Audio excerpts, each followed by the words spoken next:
क्या हिमालय हमें चेतावनी दे रहा है? नमस्कार, मैं हूं ओम जोशी और आप देख रहे हैं the mountain stories our news your views. अगर मैं आपसे कहूं कि हिमालय हमें छोड़ने की तैयारी कर रहा है, तो क्या आप विश्वास करेंगे? शायद नहीं, क्योंकि हम हिमालय को हमेशा अटल मानते आए हैं, अडिग, अमर और अजय। लेकिन सच यह है कि आज हिमालय करहा रहा है। हाँ, वही हिमालय जिसकी गोद में हमारी नदियाँ जन्म लेती हैं, जिसकी चोटियों को देखकर हम गर्व महसूस करते हैं, जिसे हम देवभूमि कहते हैं। आज वही हिमालय हमसे कुछ कहने की कोशिश कर रहा है, लेकिन हम सुन नहीं रहे।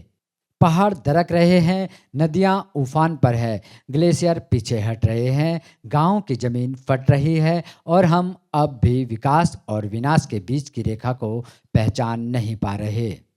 सवाल है, क्या हम सचमुच अगली बड़ी हिमालयी आपदा का इंतजार कर रहे हैं, या फिर हम उन संकेतों को अनदेखा कर रहे हैं जो प्रकृति वर्षों से हमें दिखा रही है। 2003 केदारनाथ, एक रात और हजारों सपने हमेशा के लिए मलबे में दब गए। लोगों ने अपनों को खोया, बच्चों ने अपने माता पिता खोए, माता पिता ने अपने बच्चों को खो दिया और पूरा देश टीवी स्क्रीन पर उस दर्द को देखता रह गया। उस समय लगा था कि शायद हमने सबक सीख लिया है, लेकिन फिर चमोली आया, जोशीमठ आया, सिक्किम आया, हिमाचल में लगातार भूस्खलन आए, उत्तराखंड के कई हिस्सों में सड़कें टूटी, गांव में दरारें पड़ी, नदियां अपने पुराने रास्ते छोड़ने लगी। हर बार प्रकृति ने दरवाज़ा खटखटाया, हर बार उसने कहा सावधान हो जाओ, लेकिन हर बार हमने उस आवाज़ को शोर समझकर अनसुना कर दिया। जरा सोचिए, जब किसी पहाड़ी गांव का एक बुजुर्ग अपनी पूरी जिंदगी की कमाई से बनाया घर टूटते हुए देखता होगा, तो उस पर क्या गुजरती होगी।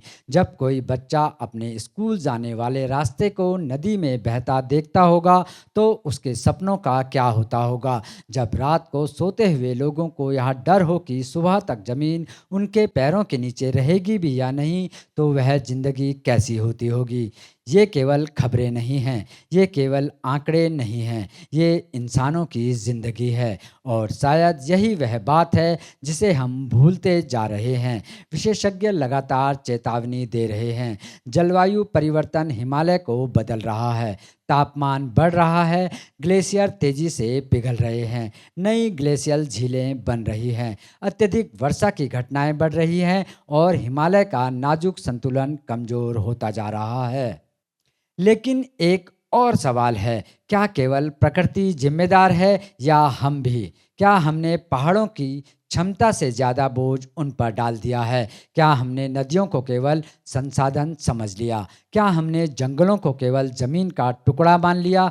क्या हम विकास की दौड़ में यह भूल गए कि प्रकृति का भी एक धैर्य होता है? सड़कें चाहिए, रेल चाहिए, बिजली चाहिए, पर्यटन चाहिए, रोजगार चाहिए, लेकिन क्या ऐसा हो सकता है कि हिमालय भी सुरक्षित रहे? यही वह सवाल है जिसका जवाब आने वाली पीढ़ियां हमसे पूछेंगी। क्योंकि सच यही है, प्रकृति कभी जल्दबाजी नहीं करती, वह चेतावनी देती है, बार बार देती है, लेकिन जब उसका धैर्य टूटता है तो उसकी आवाज़ मलबे, बाढ़, भूस्खलन और तबाही के रूप में सुनाई देती है। हिमालय आज भी खड़ा है, लेकिन सवाल यह नहीं है कि हिमालय कितना मजबूत है। सवाल यह है, क्या हम उसकी चेतावनियों को समझने के लिए तैयार हैं? क्योंकि अगर हिमालय असुरक्षित है, तो केवल पहाड़ असुरक्षित नहीं है, पूरा उत्तर भारत असुरक्षित है।